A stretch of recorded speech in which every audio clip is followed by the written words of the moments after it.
আবারও একটা নতুন সকাল, নতুন দিন। তবে আজকে না বেশ লেট করে ঘুম থেকে উঠেছি। ওই যে আজকে কৌশিকের ছুটি রয়েছে, ভাবলাম অ্যালার্মটা বন্ধ করে একটু শুয়ে থাকি। শুয়ে থাকতে গিয়ে ঘুমিয়েই গেছি। প্রায় 9:30টার সময় সমস্ত কাজ সেরে স্নান করে পুজো দিয়ে তারপর রান্নাঘরে ঢুকেছি।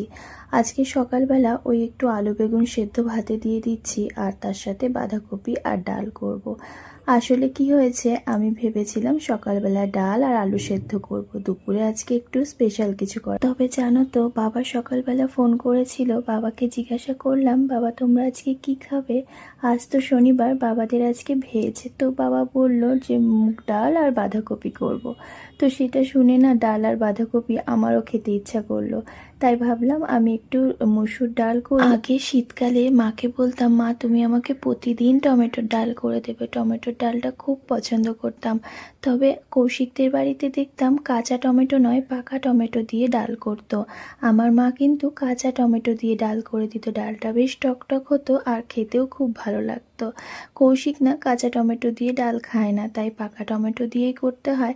তবে টমেটোর ডাল কিন্তু আমার, ছেলের, কৌশিকের সবার অনেক। কালকেই ছেলে আমাকে বলেছে, মা তুমি আমাকে কালকে একটু বিরিয়ানি বানিয়ে দিও। তাই আজকে ভাবলাম সকালবেলাটা একটু হালকা পাতলা কিছু করে খেয়ে নিই, আর দুপুরবেলা একটু চিকেন বিরিয়ানি বানাবো। ওই জন্যই সকালে ওই বাঁধাকপি সেদ্ধ আর ডাল করে নিলাম।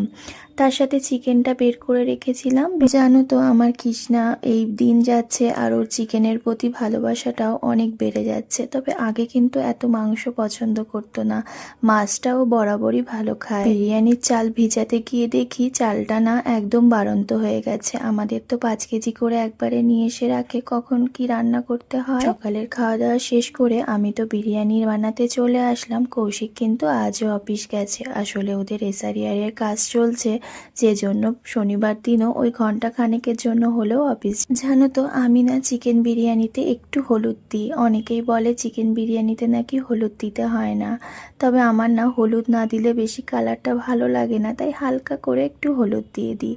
আর এই গোলাপ জল কেওড়া জলটা নতুনই নিয়ে এসছে, এটা আর খোলা হয়নি। আমার হাতের বিরিয়ানি না আমাদের বাড়ির সবাই খুব পছন্দ করে। আমার বাবা, শ্বশুরমশাই, মামনি সবাই বেশ ভালোবাসে। তাই সবাইকেই মাঝে মধ্যে আমি বিরিয়ানি করে খাওয়াই। তবে ইদানিং একটু কমই হচ্ছে বিরিয়ানিটা। আগে তো প্রত্যেক সপ্তাহে আমি। মগরাহাট অফিসের তো কোয়ার্টার নেই, তাই আমরা ঘর ভাড়া নিয়েছি একদম অফিসের সাথেই। তো এই ঘরগুলো এমনি ভালো, তবে একটু ছোট জানো তো। তবে ব্যালকনি তো নেই, ওই তো একটু জানালা মতো আছে বাইরে, সেখানেই না আমি একটু গাছ লাগিয়েছি। কিছু লঙ্কার বীজ দিয়েছিলাম, সেগুলো থেকে না কি সুন্দর চারা বেরিয়েছে। আর